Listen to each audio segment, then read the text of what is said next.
Okay, so today we talk about lecture 3, which is microstructure of the hydration products. Last time we talked about hydration process, which is the chemical reactions between cement compounds with water. Okay. Uh, Again, for cement compound, we have tricalcium silicate, C3S, dicalcium silicate, C2S, tricalcium aluminate, C3A, or tetracalcium aluminate ferrite, or C4AF. Together with gypsum, these are the major compound for cement. Okay, so we discussed this last week. And also this is hydration of the chemical reaction between C2S, C3S. Okay, they generate CSH and calcium hydroxide. For C3A, depending on the ratio of C3A and the gypsum, we could have ethylene AFM, or the combination of these two. Okay. And we also mentioned about what is the sulfide attack. Okay. Sulfide attack is one type of durability used for concrete when we have sulfate from the environment, which may react with monosulfide aluminate, AFM, from the concrete. That will generate ethylene again. That reaction will increase expansion in volume, so the concrete will crack. Okay, so this is the sulfide attack. This is C4AF, basically similar to C3A, but the reaction is slower and with better sulfide resistance. Okay, so a quick review what we learned from last two lectures. Right, so this slide is showing us the kinetics of hydration, the chemical reactions of the major compound. Okay, you can see for C3S and C2S, C3S react much faster. Okay, and C3A react even faster than C3S, but the hydration product of C3A and C4F does not contribute much to the strength and durability of concrete. So we want more C3S and C2S in the system. Okay. But C3A reacts very, very fast, as we can see from here. This is kinetics of hydration, formation of hydration products. Right. So the web cell is hydration formation. Right. And we can see C3S slowing going up. Okay. Together with calcium hydroxide. Okay. CSH and calcium hydroxide takes majority of the hydration product, more than 70-75%. Okay. Ethylene and monosulfide aluminate take around 20-25%. Okay. And the strengths of these two are not as good as CSH.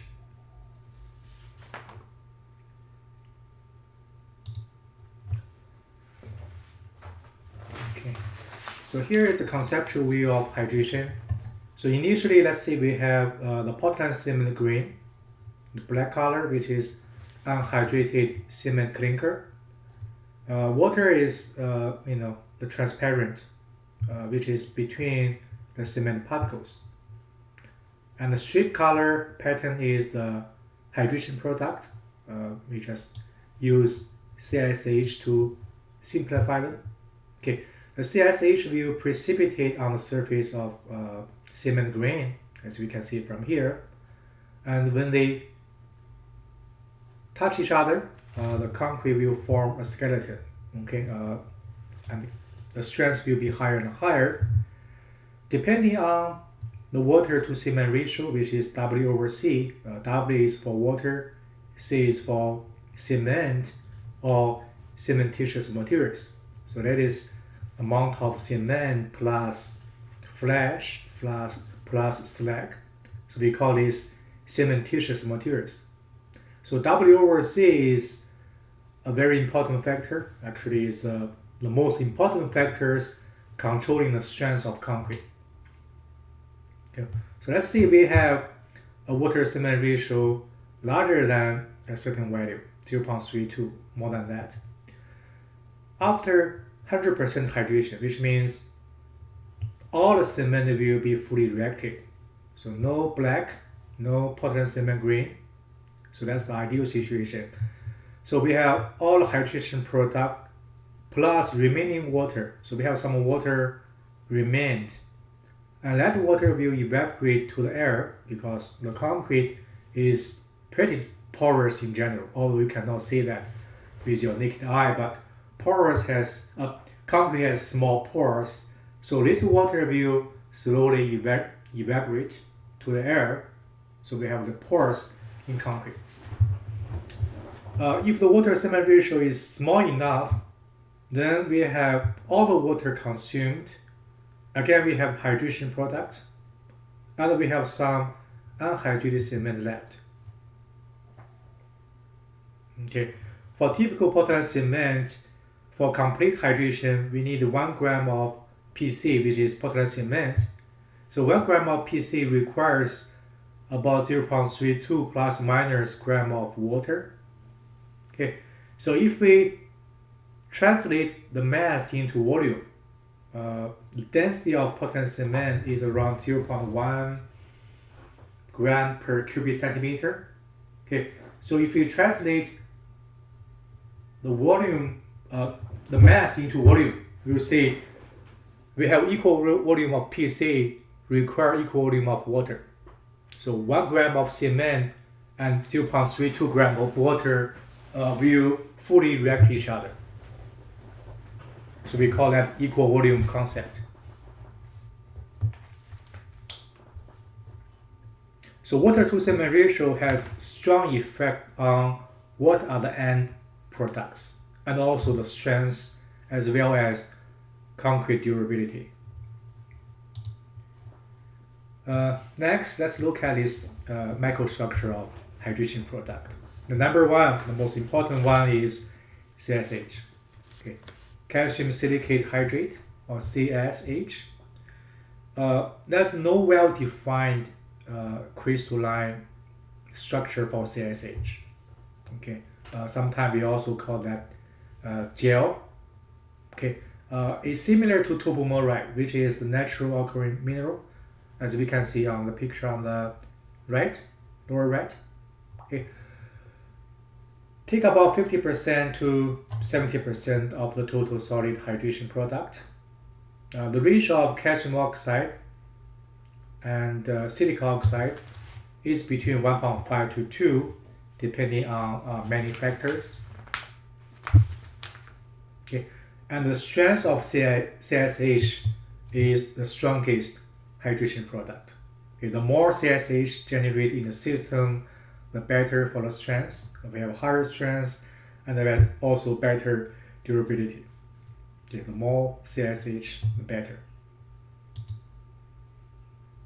Okay, and CSH is a sheet-like product. So this black line are a sheet-like. We have layers of CSH sheets packed together. And between them, we have different type of water. Okay, we can talk about that in a moment. Okay, but also between the sheets, we have pores, empty space between them.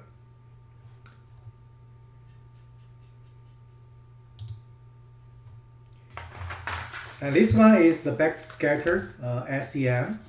In the later part of this lecture, we'll talk about scanning electron microscope, or SEM. Okay. Here, the picture shows CSH in different structure types. Okay. The scale is 40 micrometer in this lens. Okay. The brightest color, like we see here, is unhydrated cement. Okay. And this darker green color is CSH, which is precipitate on the surface of cement grain. Okay, and also here and here.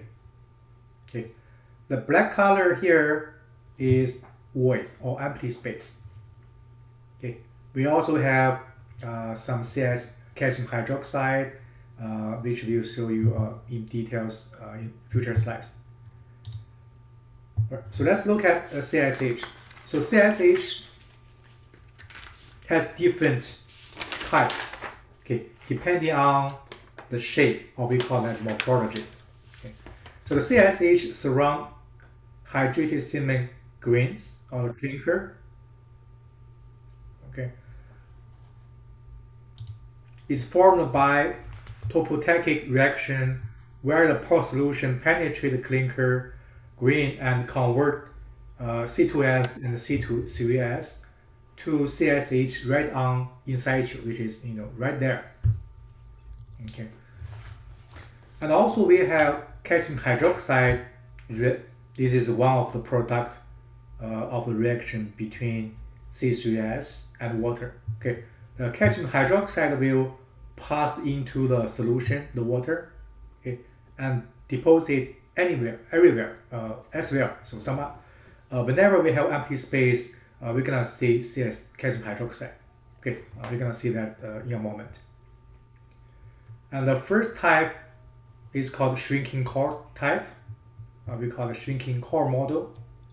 Okay, which is CSH is generated right on location of clinker.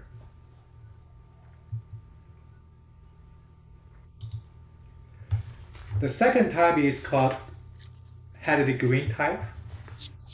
Okay, it may happen in the same place at the same time as the shrinking core type. Okay, it shows as the thin skin, and then we have hollow areas from inside it. Okay, the size of the hollow headed green type normally occurs when we have a smaller particle size for the clinker, which is 50 micrometer or less. Okay, and here is the so-called hardening green type. Okay, as we can see here, the bright color is unhydrated cement. The hydration product is here, and in between the unhydrated cement and hydration product, we have this hollow space, and we call that headed green type. Okay. Here is another example. We have cement green, which is shrinking inside. The cement, the CSH is precipitate around it, but between the CSH and unhydrated cement, we have this black color, which is empty space. And so does here. Okay, so this is another morphology for CSH occurs in concrete.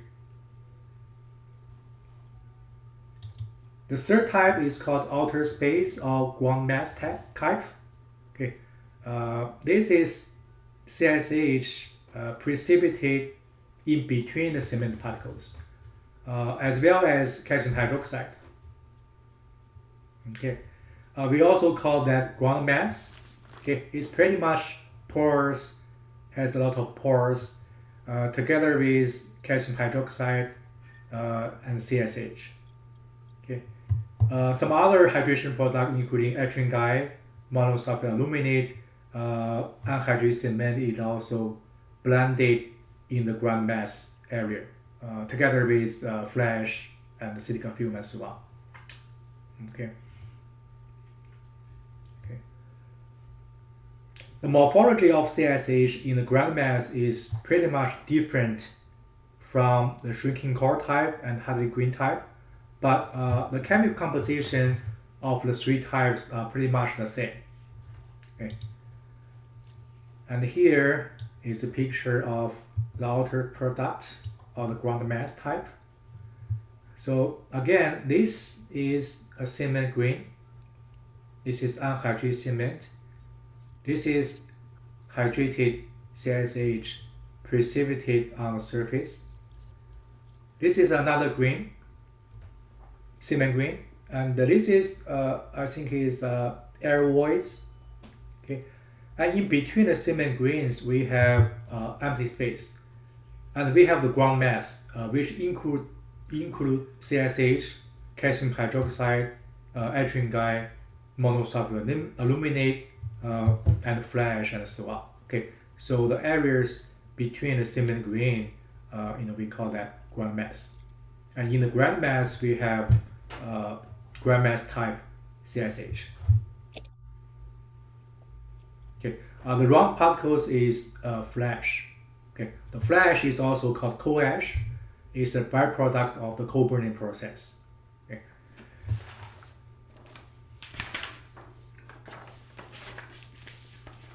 So for CSH, we have 3 different types, but the chemical composition is pretty much the same. The next one is calcium hydroxide. Okay, so calcium hydroxide, also called CH, this is a shorthand. We can also call that Portlandite. The size is much larger. Okay, it's in millimeter level compared to micrometer and the nanometer level for CSH. Okay, so take about 20 to 25% of the total solid hydrate. Okay, so the morphology of calcium hydroxide is pretty much fixed. It is hexagonal crystal plates, which means it has 6 sides. Okay, hexagonal plates. Okay, so because calcium hydroxide is weaker in strength compared with CSH, and is also soluble in water. Okay, when we put the concrete in water, calcium hydroxide may be leached out because they are soluble in water.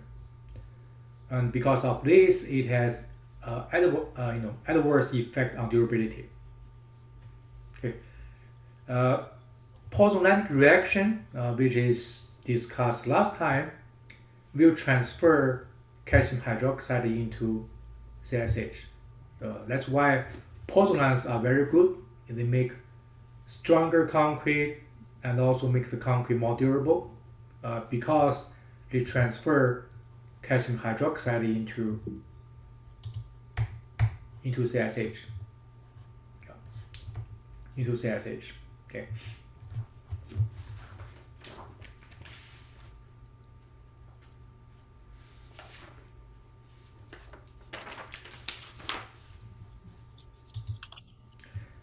All right. So this is a backscatter SEM of calcium hydroxide. Okay. So remember, if you see a picture of cement, okay, SEM picture of cement, you see the brightest color, the white color is unhydrated cement. Okay, the second whitest color is calcium hydroxide. So that's how we tell which phase is which. Okay, the second brightest color is CSH, like here. No CSH, calcium hydroxide, and here. Okay, and this is unhydrated cement. This is also unhydrated cement. So does this and this. And black color, the black area is voids, empty space, nothing in it. Okay, there's nothing inside it.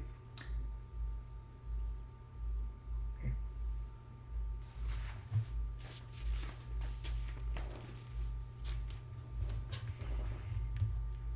So let's read about the truth on calcium hydroxide. So first of all, they are crystals. Okay.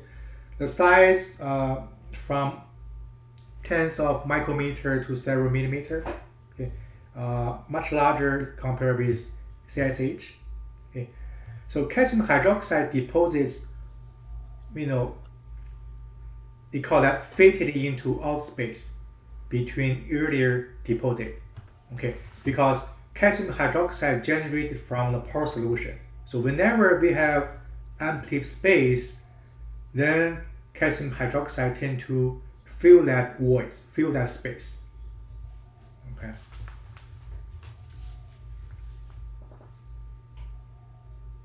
Okay, and it says much of the periphery around sand and coarse aggregate, okay, is covered with a layer of calcium hydroxide.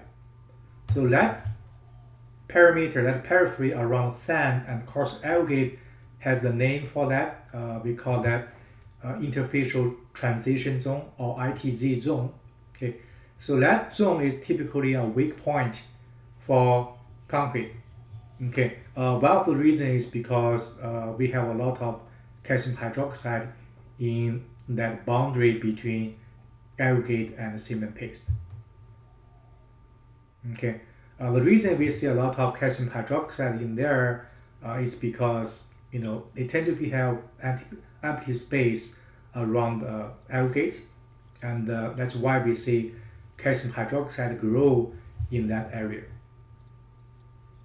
Okay, and ITZ or interfacial transition zone, the size is around 50 to 100 micrometer. As we can see from here, in this picture, this area on the upper left, this is, I believe, is a sand particles. Is a sand, of course, aggregate. Okay, and calcium hydroxide, as we can see, is deposited on the surface of the sand particles. Okay, all right, and also again we call that interfacial transition zone. And here we see a crack, and here is the unhydrated cement.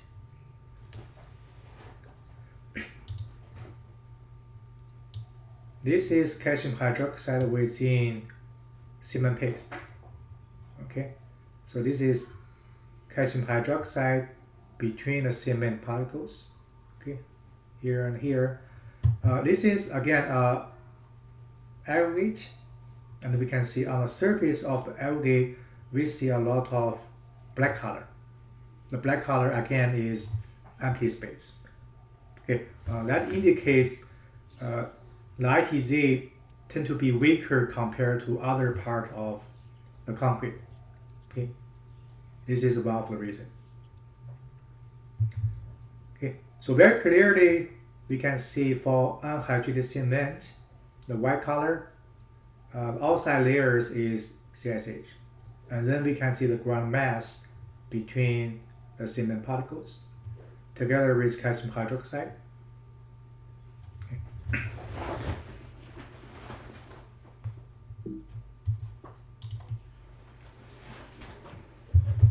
Right. So calcium hydroxide grow into empty space. For example, this is a big air voids. The black color, the circle, is air voids. Okay, and we can see calcium hydroxide is grow around and also within the air voids. So whenever we have empty space, calcium hydroxide tend to grow in that empty space. So fill the voids.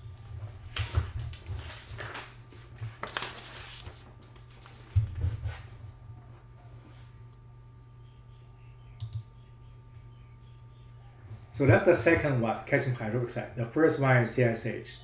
Then let's look at ethylene. Okay, so ethylene is also called calcium sulfate sulfur aluminates, okay, or AFT or ethylene. So it is well-defined crystal structures. As we can see, it's needle-like. The size is 10 to times 0.5 micrometer. Together with monosulfide aluminate AFM, they take about 15 to 20% of the total solid in hydrated cement. Okay. They also have a minor role in structure behavior, again, because they are much weaker in strength compared to CSH, even compared to CH. Okay.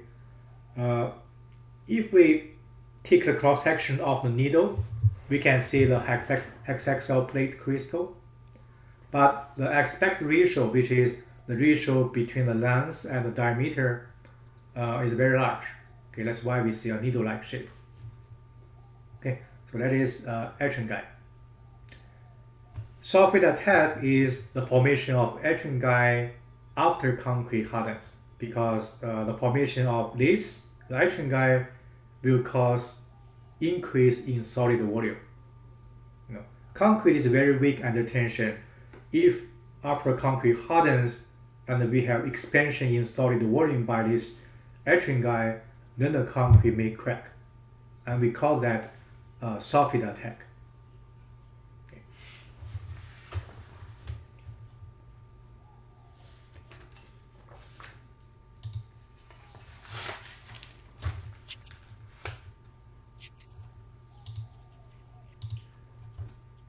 The first one is AFM, monosulfide aluminate. Okay. It is hexagonal plates, very, very thin. This is different from etching die. Okay. The size is in micrometer level. Together with etching die, it has minor role in structural behavior. Okay. Again, soft feed attack is the formation of etching die from monosulfide aluminate. Okay. And depending on the water to cement ratio, we may have some unhydrated cement left, which is again the brightest color in SEM picture. Okay. Also, when the particle size of cement is very large, actually, if the size of particle of cement is larger than 60 micrometer, then the inner core cannot be fully hydrated. So we may see some unhydrated cement on the larger cement particles. Okay, so it exists when the particle is too big or when the water cement ratio is less than 0.32. So all the water is consumed and we have some unhydrated cement left.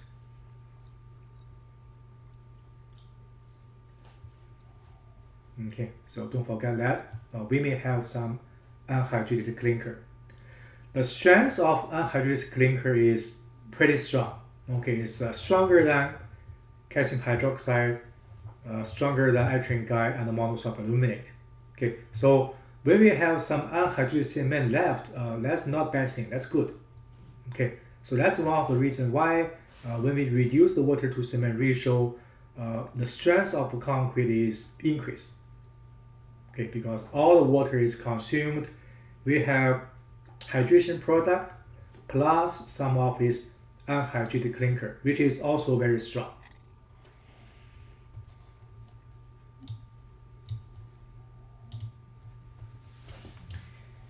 This table is from our textbook, Summary of Property of Hydration Products of Portland Cement.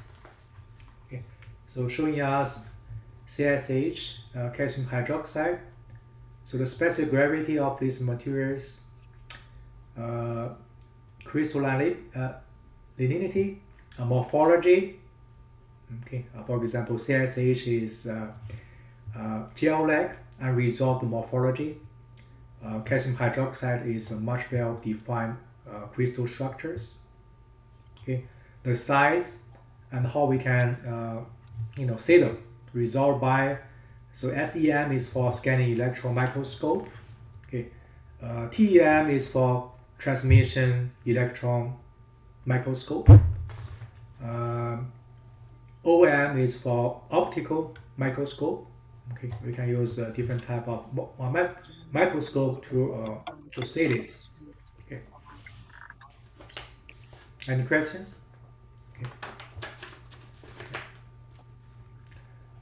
All right. So this is the major hydration product. And let's look at some other things in hydrated cement paste. The water. Okay. We have actually different type of water, as we can see here. First of all, we have interlayer water. So the black line again is CSH sheets, sheets-like. Between the sheets of CSH, we have the interlayer water. Okay, so that's the intrinsic property of CSH. So we have the water between the sheets. It will last on very, very dry condition, only below 11% of relative humidity. Okay, so under normal condition, it is not easy to last. between the pores, in concrete we have so-called capillary pores, and inside these capillary pores we have capillary waters. Okay, and depending on the size of the pores, we have free water, which is water in the pores larger than 50 nanometer. Okay, so if water evaporates from pores larger than 50 nanometer, we do not have much effect on shrinkage of concrete. Okay. If water is evaporated from smaller pores, then that will cause so-called capillary tension. It may generate a lot of shrinkage, and shrinkage will cause concrete to crack. Okay, so we should pay attention to water in smaller pores. So that is pores inside the capillary, the water in the capillary pores. The blue circle is called adsorbed water, which is on the surface of the solid surface, close to the surface of solid surface, only up to 6 layers of water. Okay, so loss of adsorbed water can also cause the concrete to shrink. We will have a class on shrinkage of concrete as well as creep of concrete, discuss how loss of water will cause shrinkage and cracking of concrete. Okay, so you may heard about name drain shrinkage of concrete. So that is, Then we have chemically combined water, which is the water in calcium silicate hydrate. Okay, this chemically combined water is very hard to lose. Typical drying cannot cause the water, the chemical combined water to lose. Only when we burn the concrete, we increase the temperature to very, very high, then it may lose chemically combined water. Okay, so that's why we define different type of water in concrete.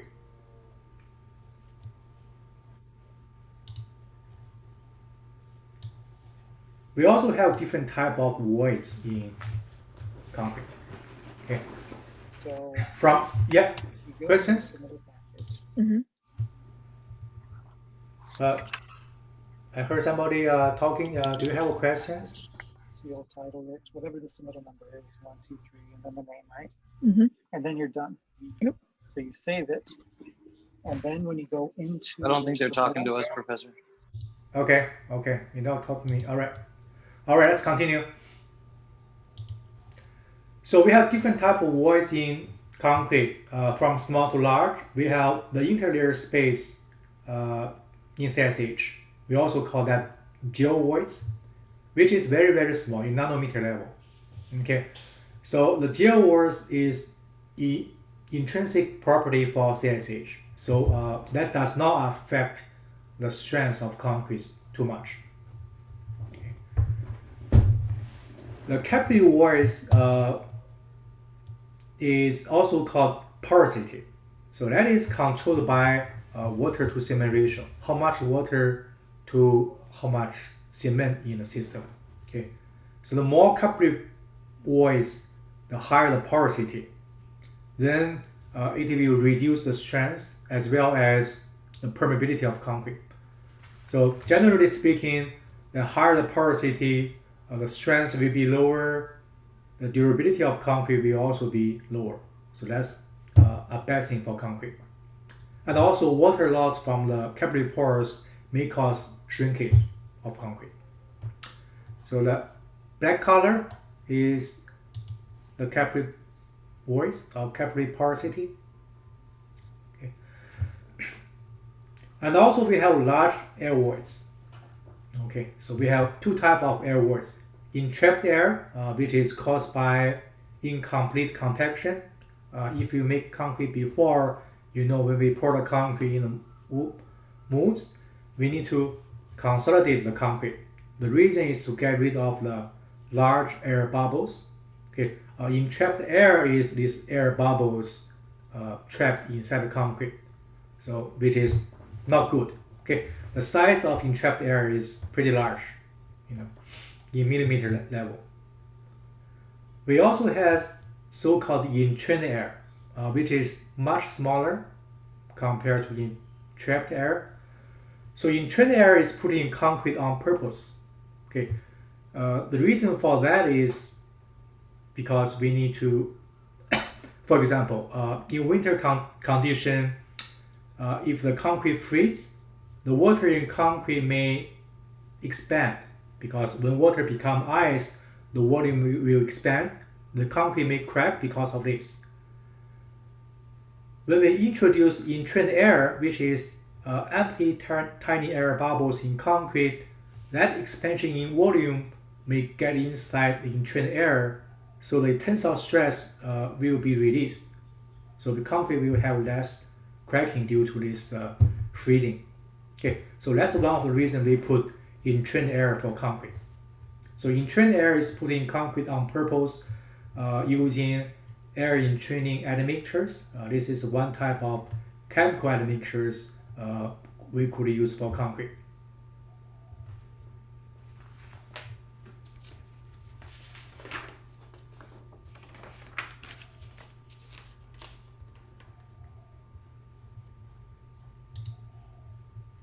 Okay, so pores are very, very important for the microstructure of cement paste in concrete. It will affect, number one, the strength, and number two, the durability of concrete. How durable the concrete can resist physical and chemical attacks, such as freezing and thawing and sulfur attack. Okay, so the pores in concrete initially is fully saturated with pore solution, which is the water with the chemicals inside the water. We call that pore solution. It may partially full or even empty. Okay, but most case the air voids are empty unless we have a continuous wet and dry condition. Okay.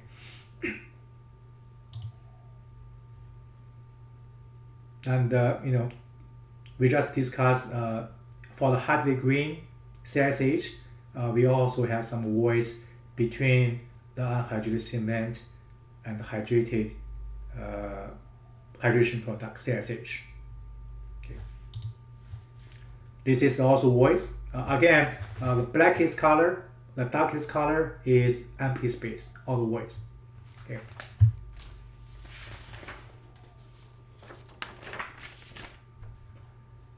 Alright, so far we have discussed different hydration products, CSH, calcium hydroxide, ethylene. We discussed different type of water and different type of voids. Okay, so here shows the range of dimension of these solids and pores. Okay, from small in micro or nanometer level to micrometer level and to millimeter and tens of millimeter level. Okay.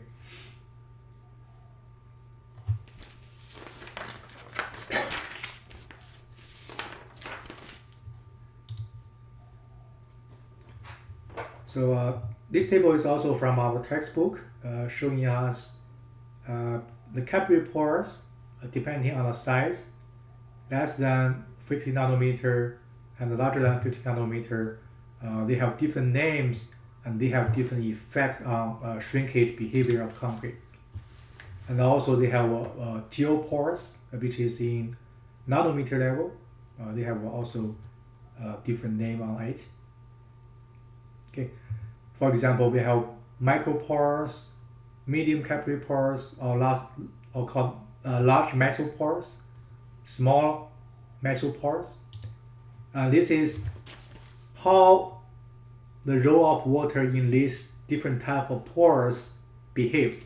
Okay, for example, the water in micropores, will behave like bulk water, which means the water in and out of these large micropores does not have a big effect on shrinkage behavior of concrete. So we call that free water. So, but it will affect the permeability and the diffusibility of concrete. And pores in large meso pores, they may affect the permeability and the shrinkage depending on the relative humidity level. On smaller meso pores, have larger shrinkage effect. Okay. Again, we have another lecture focused on the shrinkage behavior of concrete. So don't worry too much for now. Okay.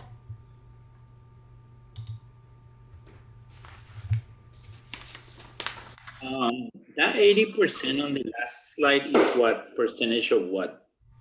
80% of relative humidity. So that is, you know what is relative humidity, right? You can measure the RH in the air, and actually you can also measure the RH inside the concrete, inside the pores of concrete. All right. So when we have reduction in relative humidity in concrete, we have drying of the pores. That drying process may cause the concrete to shrink. So that's why we care so much about the percentage of RH inside the concrete.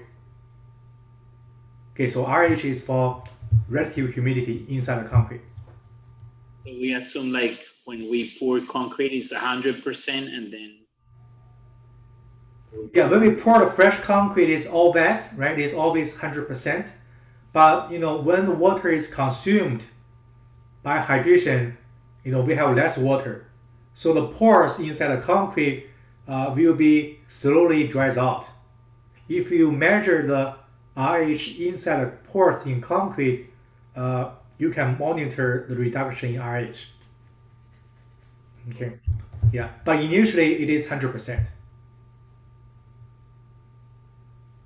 Okay. Thanks. All right.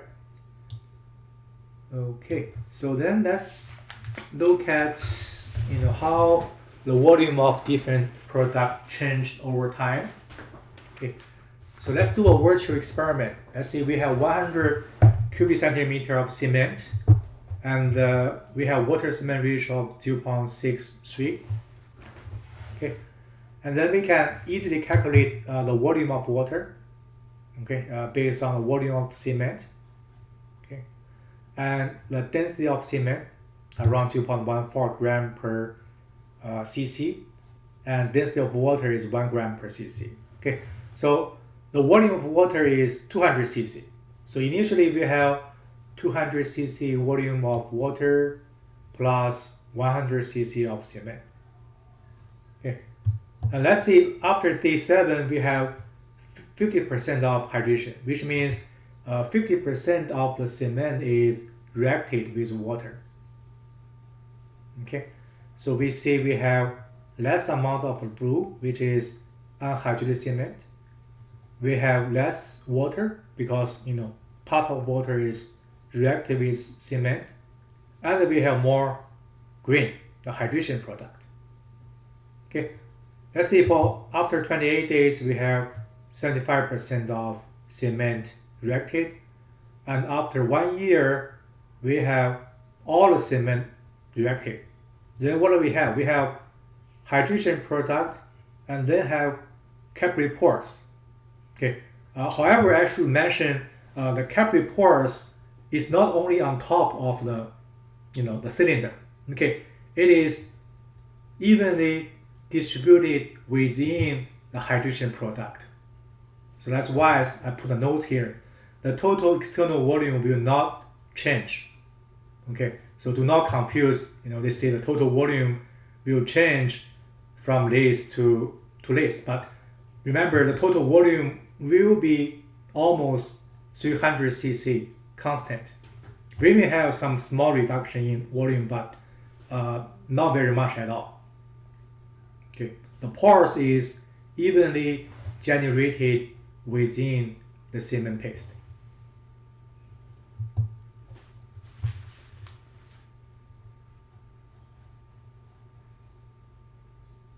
So over time, we have more hydration product, we have less water and less unhydrated cement.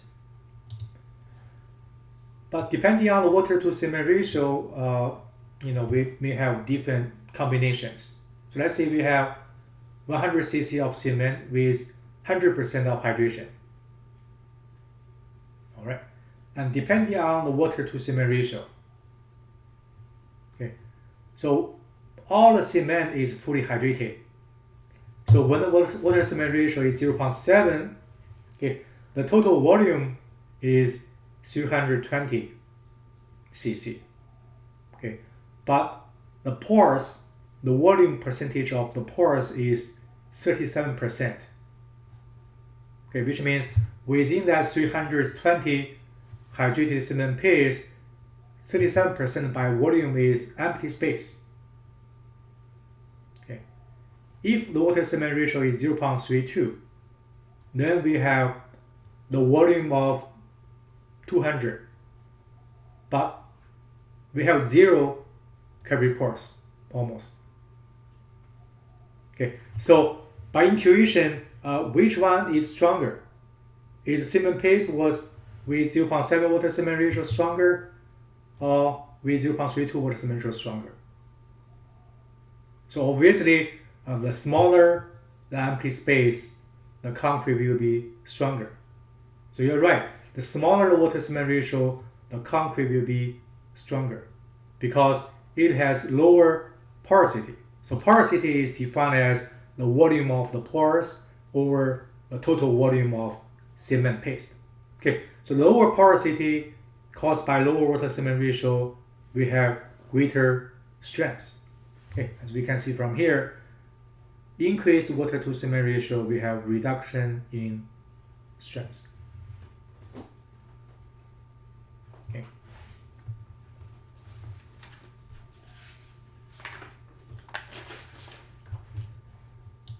And actually, we can pretty much calculate or quantify how much hydration product depending on the water cement ratio, how much cement, and other factors.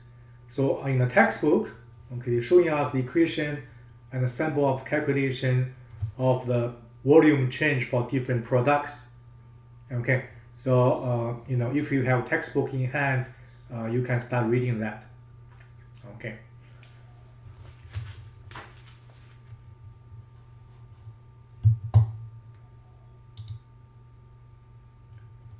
Here shows the physical properties, okay, during the hydration process.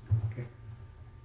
C3S, the specific gravity 3.15, okay, and other compounds, okay, and other hydration product.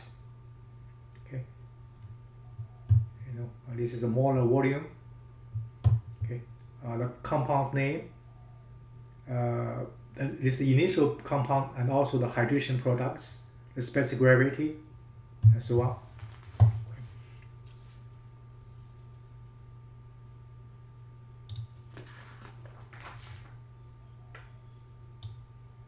These two figures showing us how the porosity, the permeability, and the strength are correlated to each other.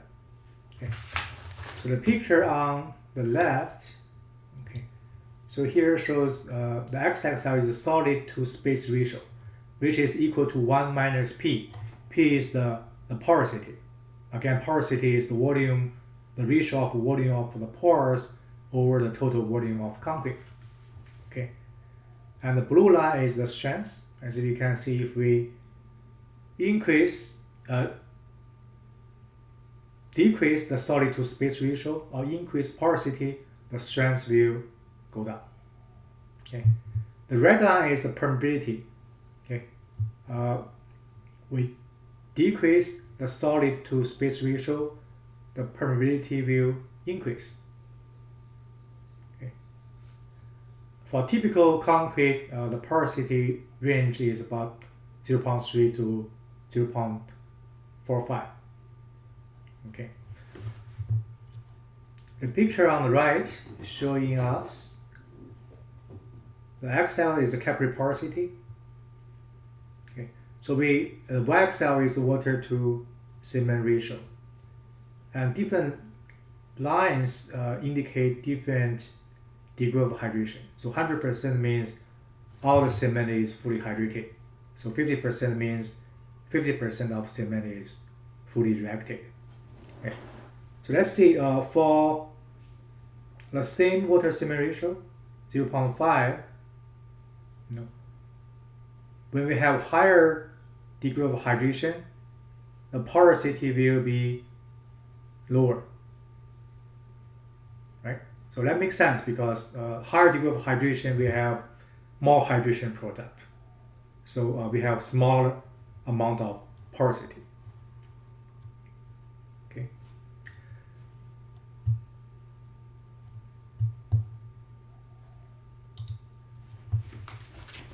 So the porosity again is very important. As you see, the number one most important factor controlling the strength and one of the most important factor controlling the concrete durability. Okay. And here are some of the ways to measure the porosity of concrete. Okay. We just pick some of them to discuss. Okay. We could study the image. We call that image analysis. We can use NMR, nuclear magnetic resonance, weight loss method, MIP, okay, or even computer simulation to quantify the porosity. So some of these methods will be discussed in much more details in future lectures of this class, such as MIP. Okay. So let's look at some of them. This is the thermogravimetric analysis. Okay. Probably you have heard the name TGA method. Okay. So in this method, we put the sample in the oven. Okay. And inside the oven, we increase the temperature and we monitor the temperature, and also we monitor the weight loss of the sample. Okay. Because for certain type of chemical, for example, calcium hydroxide, they will decompose at a certain temperature. For example, 800 degrees Celsius. If at 800 degrees Celsius you monitor a change of weight, a change of mass in a sample, then probably you know that change of weight belongs to calcium hydroxide. Okay, so that's a simple idea of TGA or thermogravimetric analysis.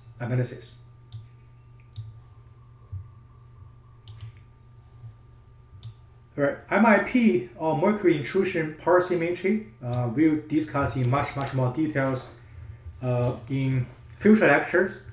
But in this method, we put the sample which is dried before. We put a sample in a glass container, okay, and then we vacuum the container, and then we put the mercury inside the container, and we push the mercury into the pores of the sample by applying high pressure. So we monitor at what pressure and how much mercury is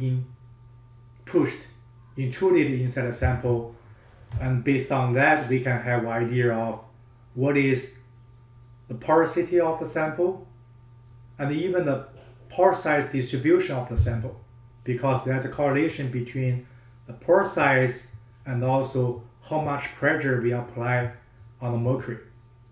Okay, so MIP is a powerful method to quantify the microstructure of concrete, cement, and other type of porous materials. Okay.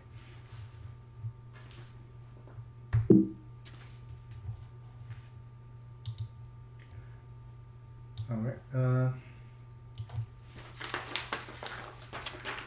This one is a picture of cement clinkers, okay, and hydrated cement paste at different age and different water to cement ratio.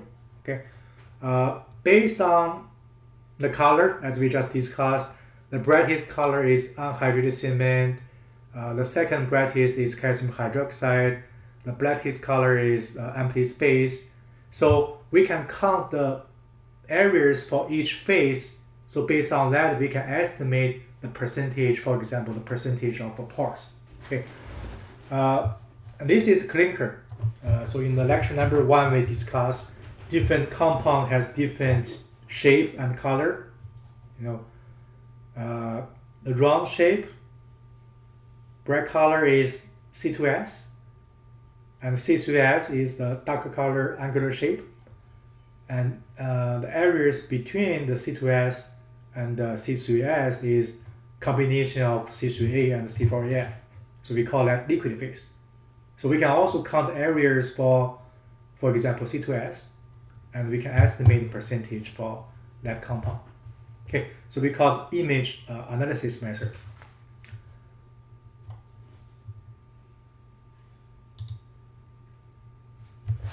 All right.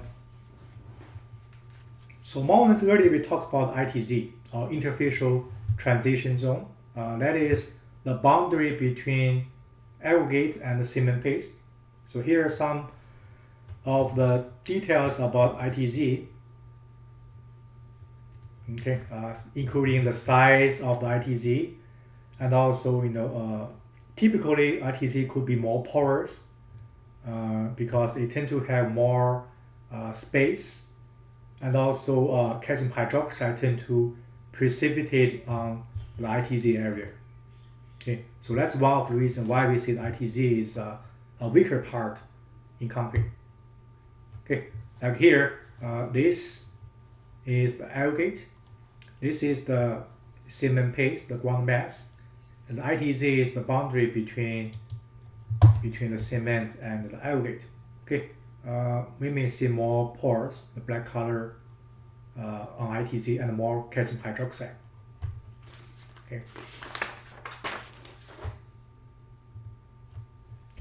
This is the 3 days old concrete. All right. So in this picture, very obviously, we can see in the ITZ area we have a lot of black. Okay, the black is porosity, empty space. Okay. In here, this is aggregate. This is the ground mass, and this number 1 is calcium hydroxide. Calcium hydroxide is the second brightest phase. Okay, so we have calcium hydroxide deposited around the ITZ. Okay, and also in this sand particles, we have a lot of air voids. Okay, this is we call that defected bond.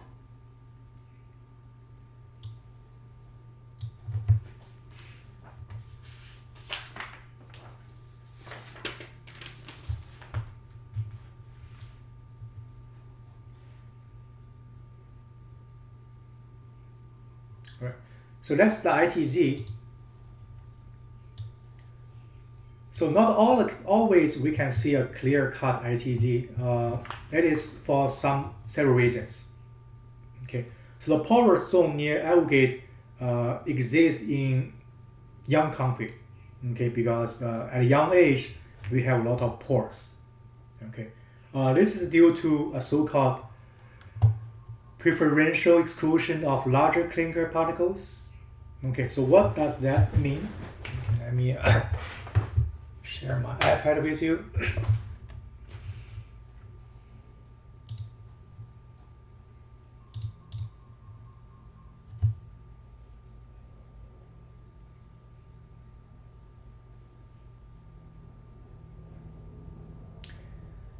Okay, what is so-called preferential exclusion of larger particles?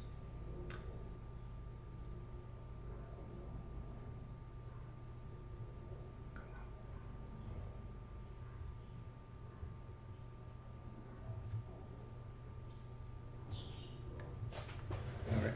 Okay, so let's see. We have an aggregate. So this is a big aggregate. And the ITZ is around the boundary of the aggregate and the cement paste. Okay, so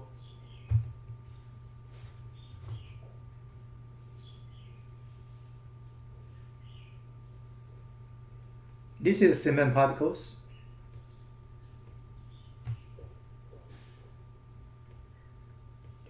So the cement particle is packed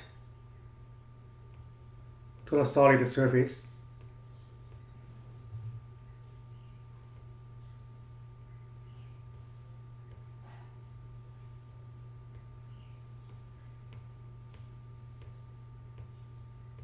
Okay, and the ITZ is actually the areas close to the aggregate surface.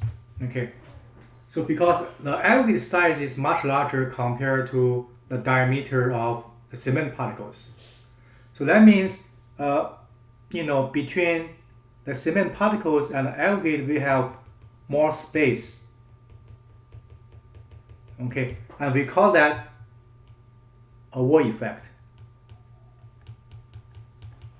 So wall effect is when you packed smaller size particles around a much larger aggregate, then the packing density near the surface or near the wall is lower compared to other area. Okay, but remember, calcium hydroxide tend to deposit on empty space. When you see the empty space, which is for example near the ITZ, we tend to see more calcium hydroxide deposited in that areas. So that will offset the higher porosity in the ITZ area.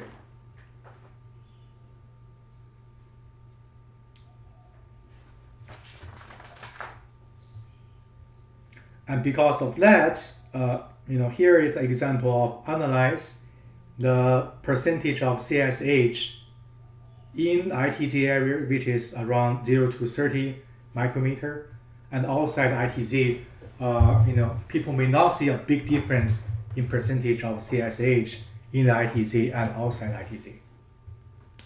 Okay, but just remember, in concrete we have basically three phase or three components: the aggregate, the cement paste, and also the ITZ, which is the boundary.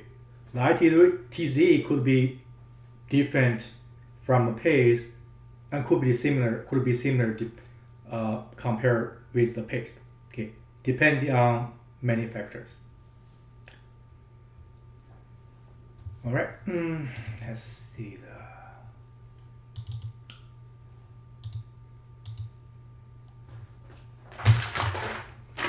We can also use modeling to study the porosity and the microstructure of cement and concrete.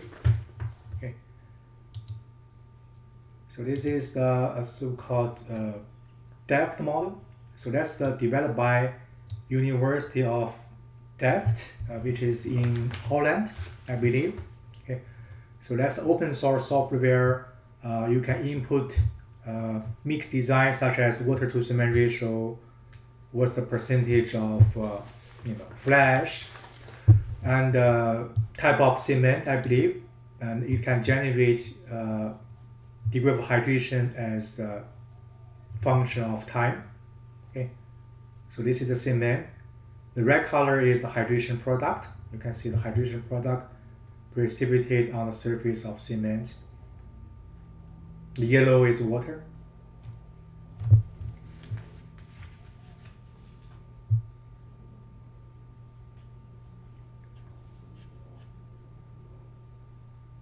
All right. So over time, we have more hydration product generated. Yeah, that's a fun, model to play with. You can have a general idea. For example, the longer time, we have more hydration product. So you can see the trend, but how accurate is really depends. This is Before the hydration simulation, particles of cement are arranged on the computer display. The computer determines regions of the particles that can dissolve into water. The bits of dissolved cement diffuse through the water in a random manner and react to form solid phases according to certain rules.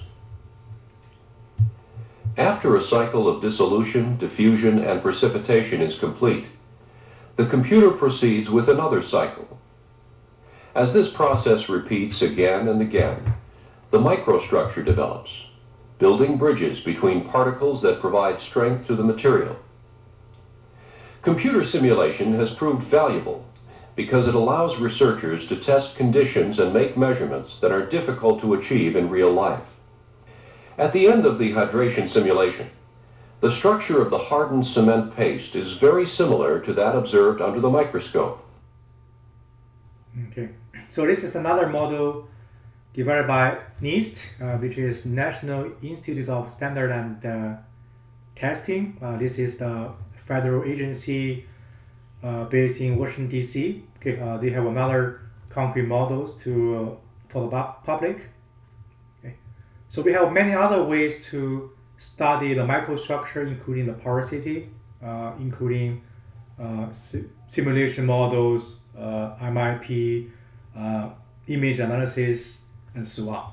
Okay, and yeah, that's the end for today's lecture. Okay, the microstructure. This is the reading assignment for you. And that's no homework yet. All right. Any questions before we dismiss?